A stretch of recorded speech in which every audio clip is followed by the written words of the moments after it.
నమస్తే friends, welcome to ARK talks. దేశ చరిత్రలోనే తొలిసారిగా ఒక ముఖ్యమంత్రి నల్లకోటు ధరించి మరి లాయర్గా సుప్రీంకోర్టులో వాదించిన సంఘటన ఈరోజు న్యూఢిల్లీలో చోటు చేసుకుంది. ఇంతకీ ఆ ముఖ్యమంత్రి ఎవరంటే మరెవరో కాదు, పశ్చిమ బెంగాల్ ముఖ్యమంత్రి ఫైర్ బ్లడ్గా పేరున్న మమతా బెనర్జీ. మమతా బెనర్జీ గురించి మనకందరికీ తెలిసిందే. కొన్ని దశాబ్దాలుగా ఆవిడ పోరాట పటిమ గురించి, స్ట్రీట్ ఫైటర్ స్థాయిలో తరహాలో పోరాడగలిగిన ఆమె పోరాట పటిమ గురించి మనందరం ఎన్నో విన్నాం, ఎన్నో చదివాం. దానికి పరాకాష్ఠగా లేదా వాడి కొనసాగింపుగా వాళ్ళ దీది, వెస్ట్ బెంగాల్ ప్రజలందరూ ఆప్యాయంగా ఆమెను దీది అని పిలుచుకుంటారు. ఇక మమతా బెనర్జీ తన కేసును తానే స్వయంగా సుప్రీంకోర్టులో వాదించుకోవడం ద్వారా నల్లకోటు వేసుకుని మరి దేశ సర్వోన్నత న్యాయస్థానంలో వాదనలు వినిపించిన తొలి ముఖ్యమంత్రిగా చరిత్ర పటంలో నిలిచిపోయారు. ఎందుకు ఏం జరిగింది అంటే, తీవ్ర వివాదాస్పదం చర్చనీయాంశమైన ఈ ఓటర్ జాబితా ప్రత్యేక సవరణ కార్యక్రమం అంటే ఎస్ఐఆర్ అంటారు సంక్షిప్తంగా. ఈ సర్పై కేంద్ర ఎన్నికల సంఘం చేపట్టిన ఈ కార్యక్రమంపై దేశంలోని ప్రతిపక్ష రాష్ట్రాలను గగ్గోలు పెడుతున్న సంగతి మనకు తెలిసిందే.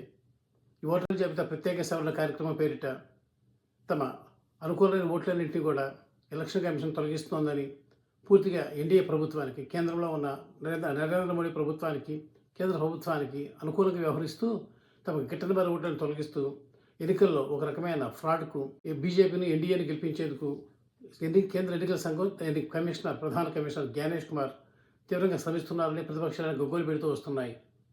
మొన్న బీహార్ ఎలక్షన్లో ఇదే జరిగింది. ఇంకా రాహుల్ గాంధీ వీటి ససాక్ష్యంగా నిరూపించారు కూడా, ఎక్కడెక్కడ ఇట్లా అన్యాయాలు అక్రమాలు జరిగాయన్నది.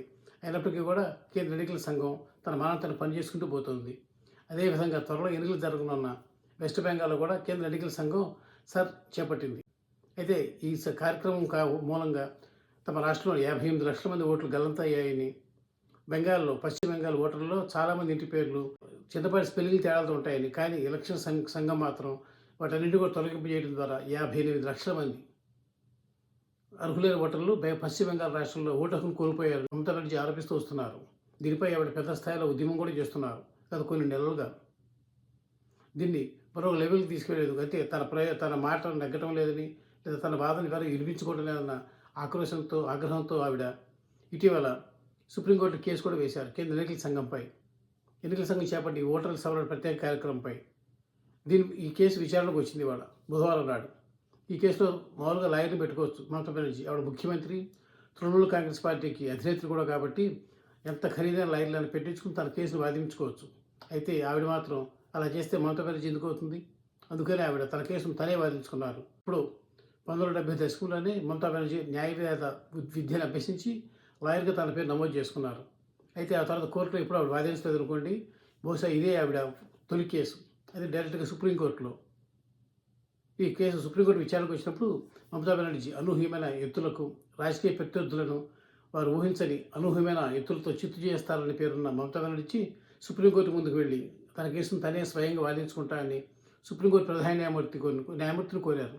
దానికి ఆయన సానుకూలంగా స్పందించడంతో మమతా బెనర్జీ తన వాదనలను ఫోర్స్గా ఎఫెక్టివ్గా ప్రారంభించారు.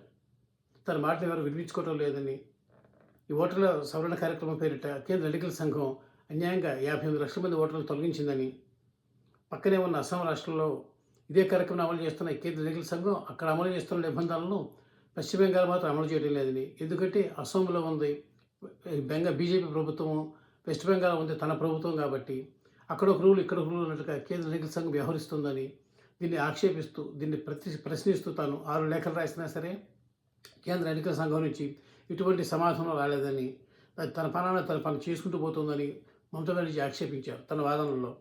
అంతేకాకుండా బీజేపీ పాలిత రాష్ట్రాల నుంచి కనీసం 8,500 మంది పైగా మైక్రో అబ్జర్వర్లను ఎన్నికల సంఘం వెస్ట్ బెంగాల్కి రప్పించి ఏకపక్షంగా తమ అభ్యంతరాలు ఏమాత్రం పరిగణలోకి తీసుకోకుండా అర్హులైన ఓటర్లను తొలగిస్తూ పోతుందని, ఇది అత్యంత అన్యాయమని ఆవిడ ఆక్రోశించారు.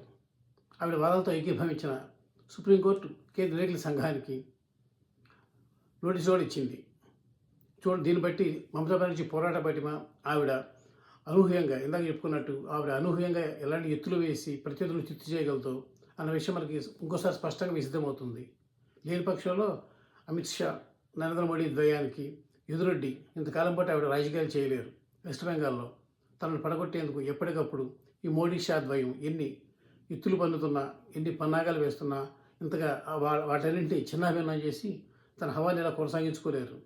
That is Mamata Banerjee. చూద్దాం ఇంకా ముందు ముందు మమతా బెనర్జీ, నరేంద్ర మోడీ, అమిత్ షాల మధ్య జరిగే ఈ పోరు కాని పోరులో ఎవరు పై చేయి సాధిస్తారు, ఎవరెవరు ఇంకెన్ని ఎత్తులు పై ఎత్తులు వేసుకుంటారో ఇవన్నీ మనం త్వరలోనే పశ్చిమ బెంగాల్ ఎలక్షన్ త్వరలోనే ఎన్నికలు జరుగుతున్నాయి కాబట్టి ఈ లోపల మనం చూడగలుగుతాం.